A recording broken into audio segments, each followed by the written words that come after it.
Hey guys, it is time for what will most likely be my last pregnancy update. Today I am 37 weeks and 5 days, which is super exciting.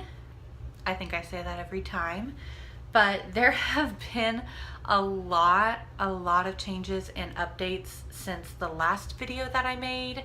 Basically, everything that I thought was gonna happen with this pregnancy got literally and figuratively turned upside down. So I'm just gonna get right into it. I'm gonna tell you what's going on and talk to you about how Ellie is doing.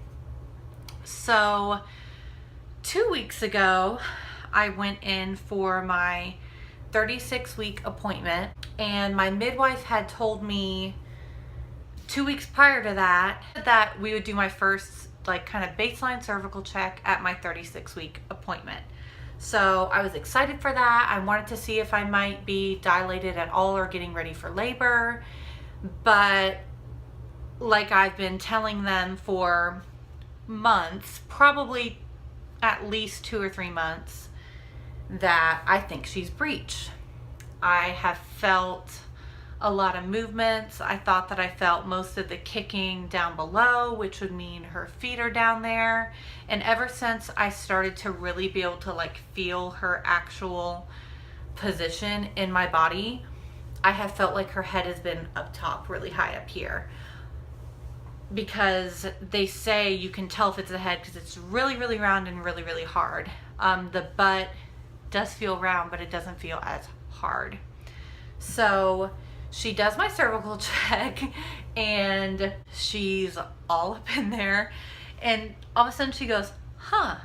And I'm like, anytime a doctor or a nurse or anything, and this is coming from a nurse, says, huh, it's like if they can't even hide their own reaction to something, you know something weird's going on. So I said to her, what, am I really dilated? What's going on? And she said, well, you are at a 1 to 2 and your cervix is really soft. She was like, but I'm not feeling anything. Like, what do you mean you're not feeling anything? He's like, your baby's just really high up. And at this point she has this is so TMI, obviously her hand checking my cervix, and she has another hand up here pushing down on the baby. And she's like, your baby's just really high up in your abdomen. She must be small. And of course, the second she used the word small, lights are flashing in my head, alarms are going off. I'm freaking out. I wasn't actually freaking out. I stayed calm. But it's like, oh my gosh, she's small. Why is she small? What's going on? What do you mean you don't feel her?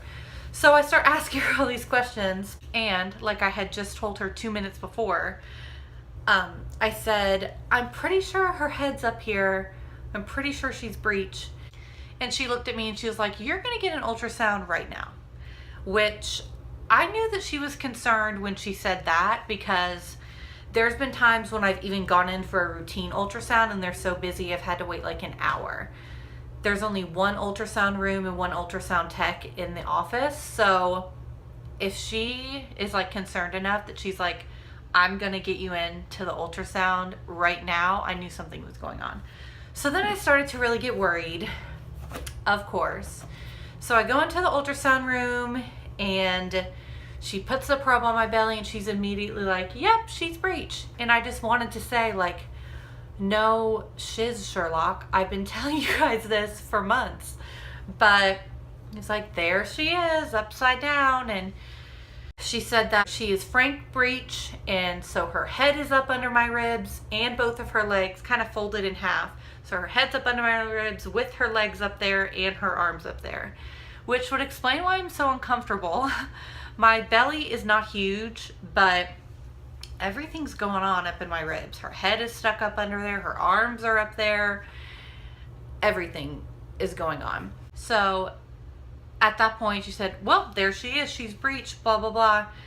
Turn off the ultrasound machine. And I said, well, are we not going to measure how big she is? Because she said she's small. And the ultrasound tech was like, I'm only allowed to do what tests they ordered. She only ordered an ultrasound to check the position of the baby, which bothered me a lot, but I can't argue with her. So she sent me back to the room, and then midwife came back in. She comes bebopping right back in. Well, she's breech. This is on a Friday, and she was like, on Monday, we'll get you in. You'll see the doctor. He will turn the baby. It'll be in the hospital in case anything goes wrong. And then hopefully you'll be able to have a vaginal labor still. If not, you'll have a C-section. And I'm just like, what? C-section? Procedures? Going to the hospital? Like, even as a nurse, I'm like, everything has changed, because just like 15 or 20 minutes before then, at the beginning of my appointment, we were going over again my birth plan, how I want to go all natural. I don't want an epidural. I want to labor at home as long as possible. All this stuff. And then within half an hour, I'm being told you might have to have a C-section. So that was a hard day. Brian couldn't go to the appointment with me, so I'm alone when I got all this news. And of course, I'm immediately Googling, calling my friends who have had babies, talking to people, talking to my mom, talking to my sister, who one of her babies was breech and she had to have a C-section. Basically just talking to everyone. So I had to decide whether I wanted to even try to turn her, because doing the version procedure can be dangerous. They physically put their hands on you and try to turn the baby to get their head down. It can make the cord wrap around their neck. If she became in distress, there's a chance he could say, okay, we need to do a C-section right now. It can burst your water. It can induce labor. It's just not a cut and dry thing. But I trust my doctor 500%. He delivered my best friend's babies. He's delivered twins from a girl that I know, and she had a completely natural labor and she loved him, and she had a really high risk pregnancy. He delivered another one of my friend's babies like 20 years ago, and they were really high risk pregnancies, and he has one of the lowest C-section rates in the area. So I trust him. I had done research on him before I even picked him as an OB. I did pick him because I wanted to have a birth with the midwives. But he has a very, very high success rate with turning babies. Other doctors have even sent their patients to him to have him turn their babies. So I just decided that if he was comfortable trying to turn her, if we got in there and he thought that he could be successful, I knew he would not put me or Ellie in danger on purpose. No doctor wants to be sued for malpractice. So I just decided with Brian that if he felt comfortable doing it, we were going to do it. So we went in Monday morning, and he came into the room and went over everything with us, and we decided we were going to try to turn her. He had an ultrasound machine on her the whole time with the nurse. I was greased up like a greased chicken, covered in mineral oil, which is literally like the thickest, oiliest substance in the world. But he tried for almost 35 minutes to turn her, and she just would not budge. She would not budge at all. And it really sucked, because right when I got there in the morning and they were putting in my IVs, the nurse was like, oh, he's already done one of these earlier this morning. He turned a baby in 15 seconds. And I'm like, awesome.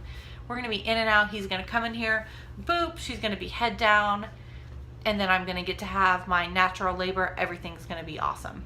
I'm not going to say I was that optimistic, but I really was optimistic that he'd be able to turn her. They had to give me this medicine called Terbuline to relax my uterus, but it makes your heart race. I thought that I was only going to get 1 dose of that, and I ended up needing 5 doses because he tried for so long. So my heart was racing so fast, I felt like I was having a heart attack, and I already have anxiety, so it's not like my heart rate is super low on its own.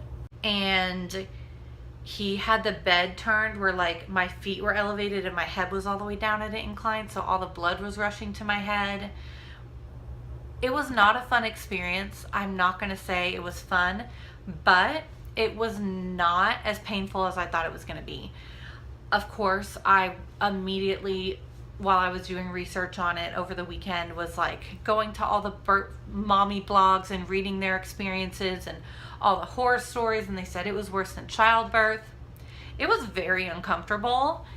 I mean, it felt like he was pressing really hard on my stomach trying to turn my baby. Like, it felt like he was trying to physically move a boulder in my body.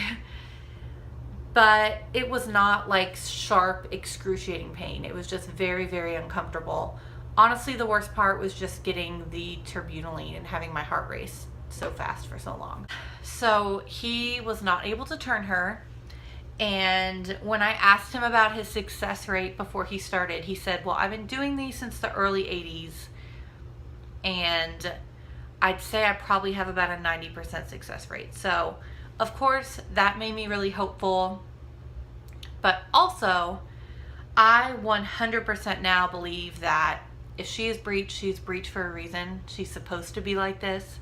I have no idea what that reason is, but I'm not going to force her or there's nothing else they can do to try to turn her. But if he couldn't turn her and he really gave it his all, I think he normally tries for like 5 or 10 minutes. But I was really trying to be a trooper. I really, really wanted to know that I did everything I possibly could to try to have a vaginal birth.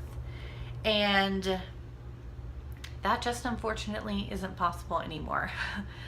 I even asked him in the appointment afterwards, I mean, against like everyone in my family's judgment, they all were like, why would you even do that? That's dangerous. But I even asked him if he would let me try to deliver her vaginally breech, and he said no. But he was so nice about it. He didn't laugh at me. He didn't make me feel crazy. He just said, you know, most doctors will never do breech births. They don't know how, or they're out of practice. He said, I do them. I have done them. I'm comfortable. I think that I could try to do it safely. Of course, there are risks involved. But he said, I don't think that's best for your situation. And I can understand that. Knowing that he has one of the lowest C-section rates, and he's very proud of that, and he still is suggesting a C-section for me. No doctor, no OB wants to have a high C-section rate. That makes you look really bad. So the fact that he's suggesting it, I know that it's 100% what's best. But there's pros and cons to everything. I know exactly when she's gonna come. I know that she's healthy. They're still doing growth scans and monitoring my fluid just to make sure that she's doing good in there. But now I'm just excited, counting down the days until my C-section. There's 9 days, which is crazy. It's crazy. There's 9 days until I will meet my baby. And I'm sure there's other stuff I should have talked about. I have like a list of stuff I wanted to talk about in this video. Oh, and today I had an appointment and they did a growth scan, and they're estimating that she weighs 6 pounds and 1 ounce, which is in the 21st percentile, which sounds really little, and that scares me, but they said they're not worried about it. She hasn't been on the huge side my entire pregnancy, so they're not really surprised by that. She's just probably going to be whittle and she can't help it. And that's about it. If you have any questions for me, just leave me a comment and I'll answer it. Obviously, I've been an open book about my entire pregnancy experience. And if pregnancy, especially these past 2 weeks, has taught me anything, it's that in life, and especially in being a parent, there's nothing you can really control. As much as I hoped and prayed and prepared and wished for and meditated over having a natural vaginal delivery, it just wasn't in the cards for me. And there's nothing I can do about that, which has taught me a big lesson in acceptance. But that's about it.